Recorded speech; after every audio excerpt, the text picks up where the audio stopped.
Cursed be the ground.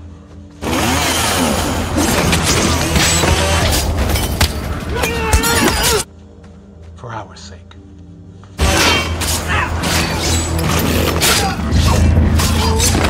Both thorns and thistles it shall bring forth.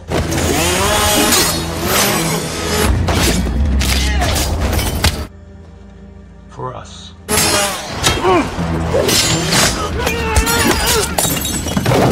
For out of the ground we were taken, for the dust we are.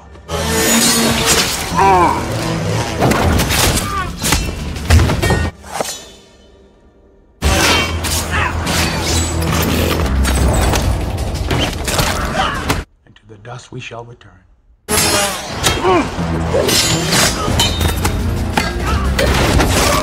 The world was turned into a wasteland 30 years after the war. A traveler warrior named Eli is wearing a suit and waiting for his prey. He shot a cat with a bow, instantly killing the cat. Then he took his target with him. He walked tirelessly until he spotted an abandoned house. He inspected the place to check if someone was at home or something that he can use. He also checks the faucet, but there is no water. While searching the house, he found a dead person hanging. He took his shoes and is happy about it. That night he cooked his meal and listened to music to relax. After that he also read a book.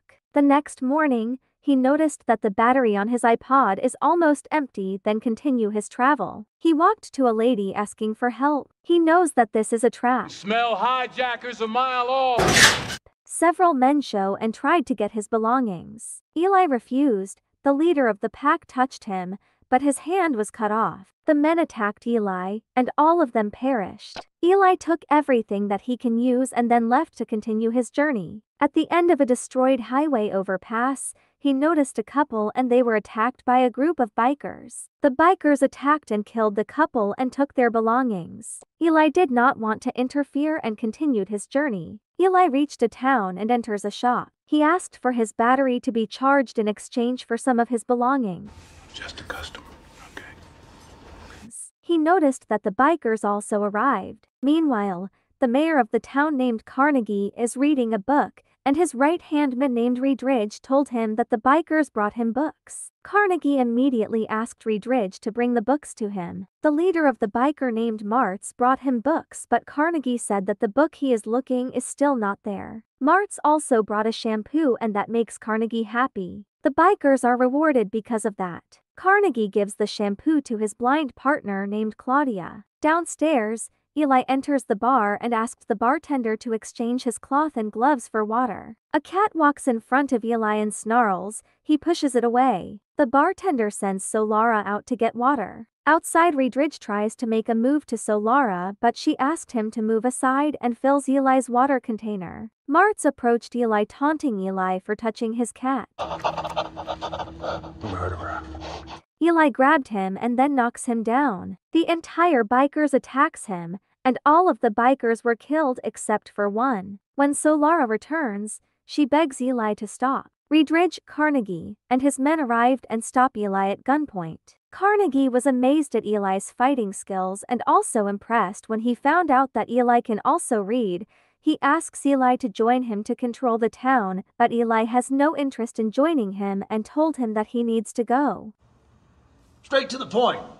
Carnegie forced him to stay for the night and offer his hospitality. Ridge brings Eli to his room and told him that someone outside will guard him and he can ask for whatever he needs. Claudia brought him food and water. Eli asked her if she was blinded by the flash of the war, but she says that she was blinded since she was born. He thanks her for bringing him food and water. Carnegie decided to give Solara to Eli to make him stay. Claudia begged not to do that, but Carnegie walked away. Solara enters Eli's room, but Eli asked her to leave. Solara begged to stay because Carnegie will hurt her mom. They talked about what the world is before the war. Solara noticed the book Eli has. She asked if she can have a look, but Eli declined to let her see it. Eli asked Solara to share the meal with him. Before eating their meal, Eli prays, thanking for the meal. The next morning, Carnegie asked Solara what happened last night. She said they did not talk much. Claudia told Solara to eat. Solara starts praying and Carnegie noticed it. Carnegie hurts Claudia to make Solara tell him what he knows about Eli. He suspects that Eli has the book he is looking for. Solara says the book has a cross sign on the cover. Show me!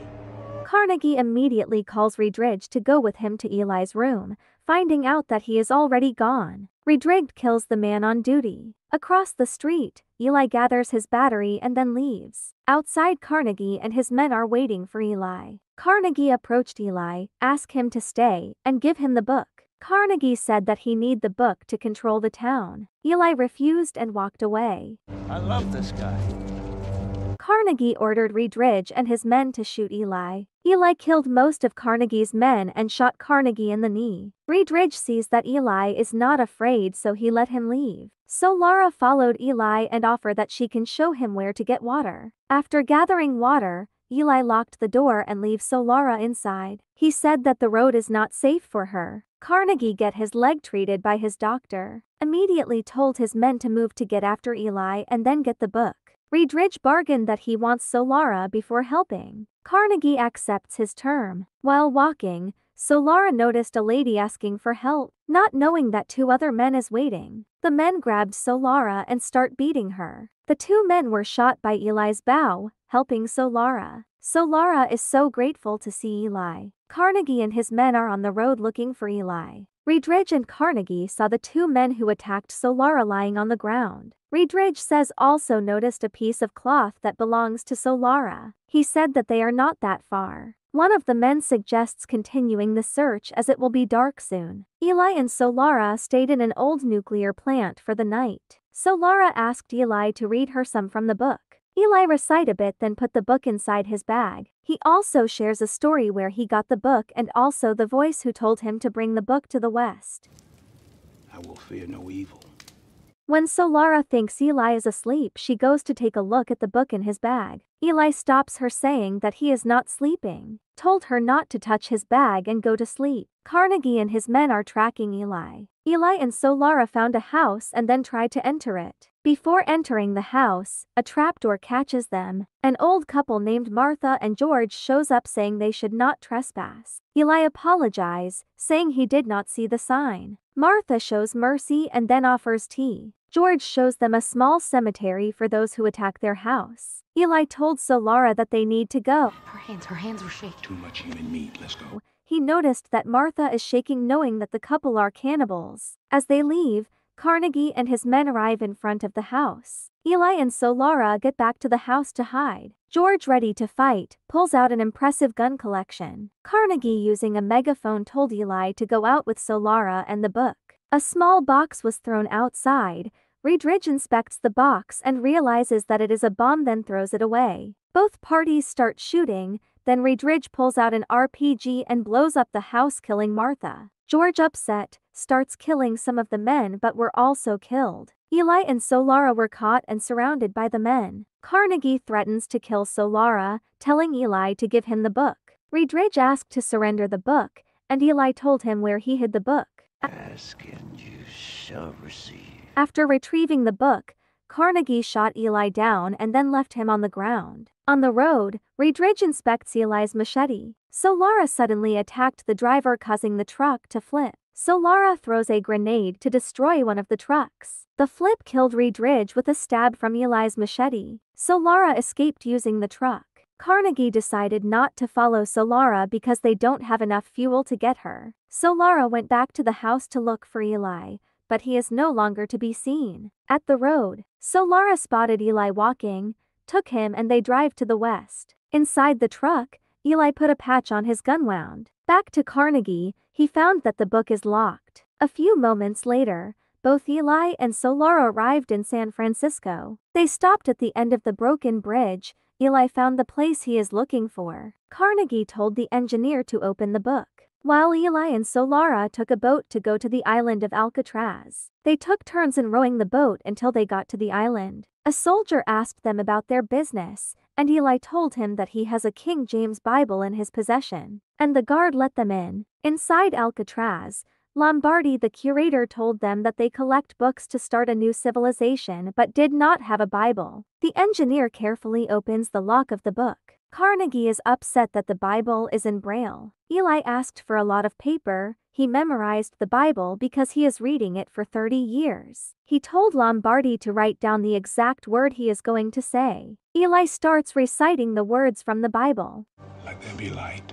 Carnegie asked Claudia to read the Bible, but she lied and said she forgot it. She tells him that she smells the wound from his leg, a sign of infection, and he is feverish. The people of the town start looting the bar and he doesn't have enough men to control it. He collapses in despair. Back in Alcatraz, Eli shaved his hair and wear a white robe. He continuously recites the words while Lombardi writes it down to complete the Bible. Eli also died, and he was buried in the Alcatraz garden. Lombardi placed a copy of the Bible on a bookshelf in a library. So Lara pays her respect to Eli's tomb, takes Eli's machete, told Lombardi that she is going home, and starts walking the road.